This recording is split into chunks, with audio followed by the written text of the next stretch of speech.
প্রিয় দর্শক আসসালামু আলাইকুম, স্বাগত জানাচ্ছি বেনিস কিচেন অ্যান্ড লাইফস্টাইলের আজকের পর্বে। আজকে আমি আপনাদের সাথে একটি ভর্তা রেসিপি শেয়ার করব। এখানে নিয়েছি আমি লাউয়ের বিচি, দানা আটি বিচি, যেভাবেই বলি না কেন সেটা আমি নিয়েছি।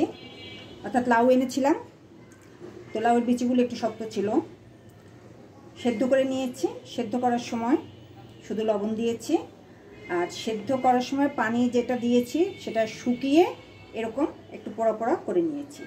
তার সাথে আছে কাঁচামরিচ, তারপরে 3 কোয়া রসুন নিয়েছি নারকেলটা আমার ফ্রোজেন করা ছিল। এখন আমি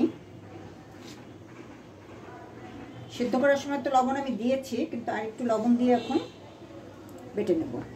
এর সাথে দেব আমি কিছু ধনেপাতা কুচি।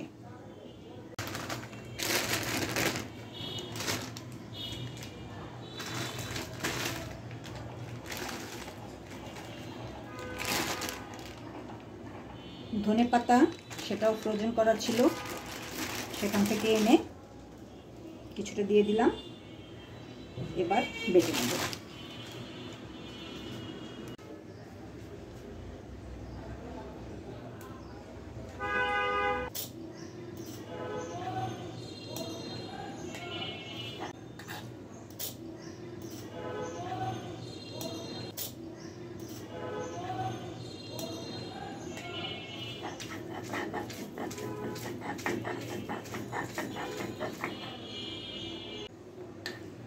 পাটায় বাটা ভর্তা তো খুবই মজা লাগে খেতে, কিন্তু বাটতে গিয়ে শেষের দিকে আর ইচ্ছে হয় না।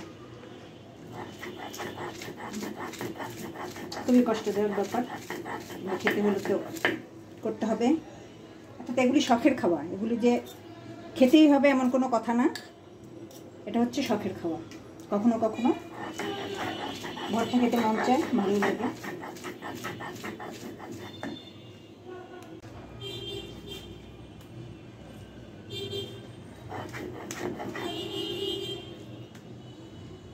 পাটায় বেটে ভর্তা খাওয়ার একদম খবর হয়ে যায়, অনেক কষ্ট, কিন্তু তারপরেও বাঙালি এত ভোজন রসিক,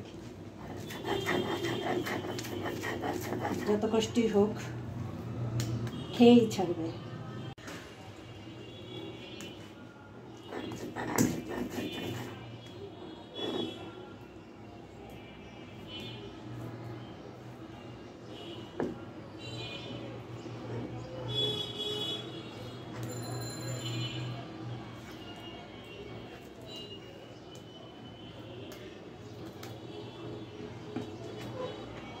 এখন এর সাথে দেব বেশ খানিকটা সরিষার তেল।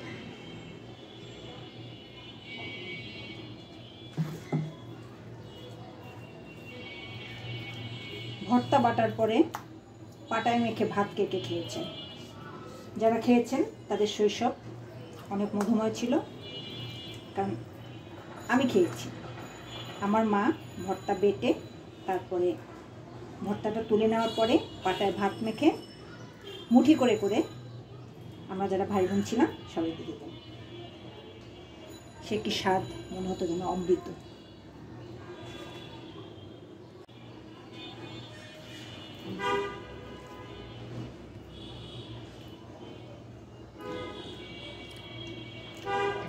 সত্যি বলছি, অনেক বেশি টেস্ট হয়েছে।